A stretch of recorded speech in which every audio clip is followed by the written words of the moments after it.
the bioenergetics of mixed martial arts are almost like no other. You know, to go in and knock somebody out with a power punch is a fraction of a second.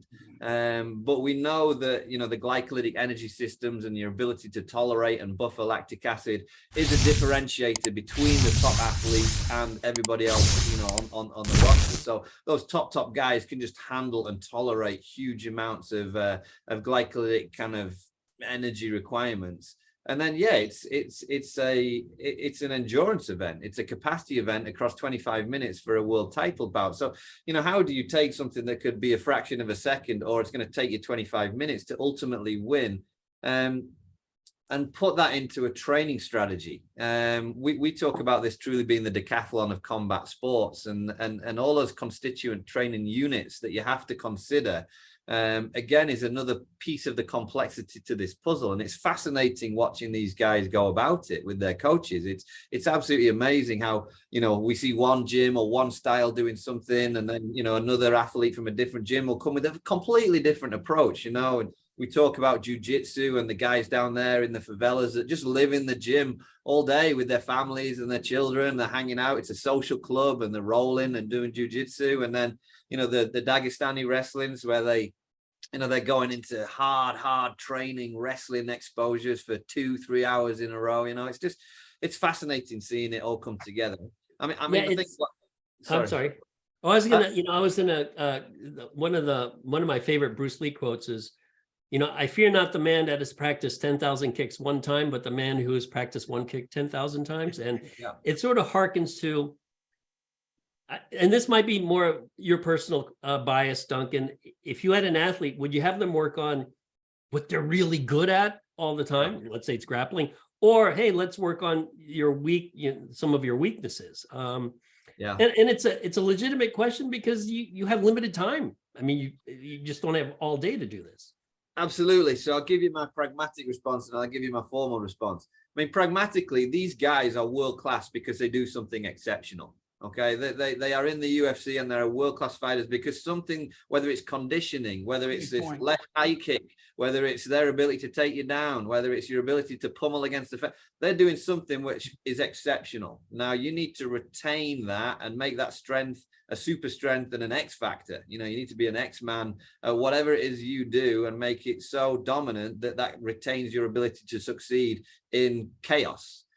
The way we try to do it here at the Performance Institute philosophically, though, is if the way you're going to lose is if an opponent takes you to an area that you're not as competent. So you need to elevate your lowest hanging fruit. You need to elevate your skills or your conditioning in an area that is low, because that's where I'm going to tactically target beating you. If you're amazing at this, I'm not going to try and go there. I'm going to go and find your weakness. So the sport of mixed martial arts lends itself to strengths and weaknesses.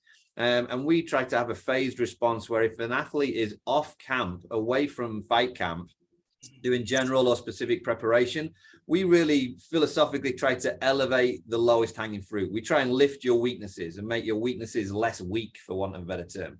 But as soon as we move into fight camp, it's all about sharpening the knife. It's all about pursuing your strengths and what you're good at. Obviously, you're working tactics against an opponent, but we essentially elevate your limitations off camp, and in camp, we try and make your strengths a super strength. And that's kind of a general rule that we adopt. And that has to be, to a large extent, also in collaboration with skill coaches, right? Or absolutely, just understanding, you know, what their intent is and how, because I've run into situations where I couldn't agree with you more, right? Strengthening the weak point, if you will. I don't know, not weak, but perhaps the point that's less primed, so that at the minimum they can mute an attack if that's not their strength. Simultaneously, though, you got, right, the skill coach might say, well, no, we don't want to focus on that. So that's not always easy too. But from a pure physiology standpoint, biomechanic, neuromotor standpoint, I couldn't agree with you more. You get those qualities competent enough to be defensive, if nothing else, right, at that elite level.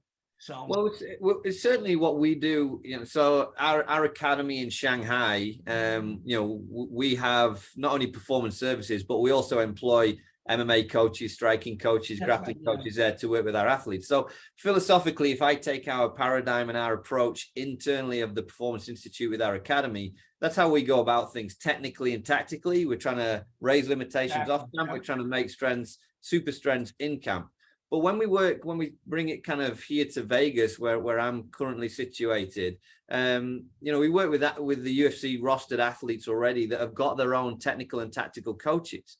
Now we can present our approach and our philosophy, but at the end of the day, it's their decision. We're going to align with whatever they want to do.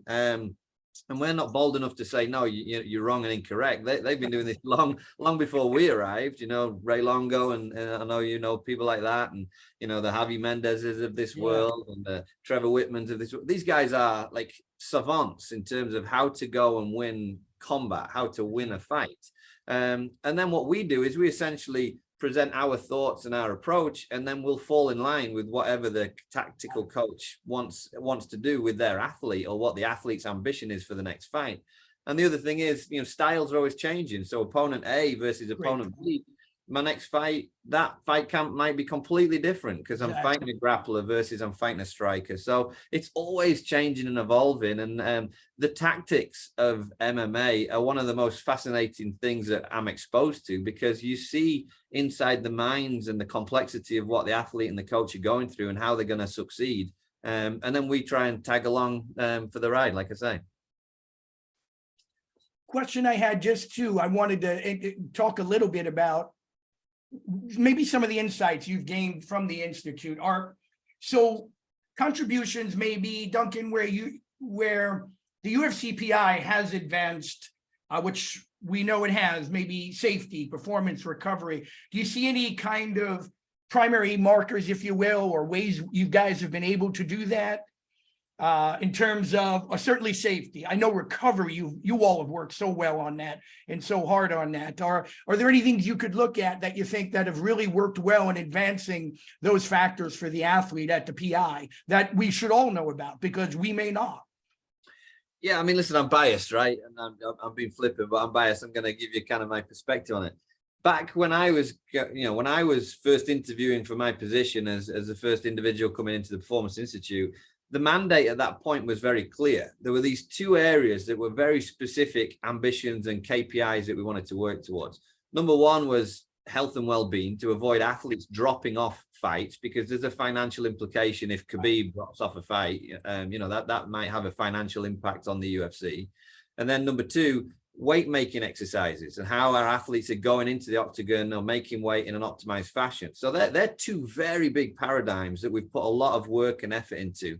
So if I take the first one, number one, the medical health and well-being side of things, return to play and how to manage injury and how to prevent injury and do the preventative work and keep healthy. Or if you do if you're exposed to an injury, what's the normal process if it's a concussion or a brain injury or a knee injury that comes from scrambles in wrestling on the practice mats?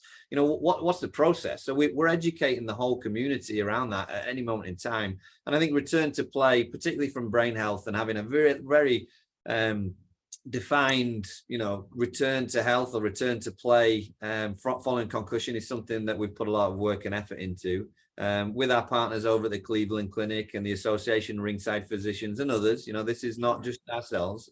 And then the other side is the weight making activities, and we've put an extensive amount of work into that. I applaud Clint Wattenberg and his team here at the PI, including Charles Stull and Nicola Lai and Dan Marquette and Reed Reel over in China, where we've really tried to establish best practices around making weight.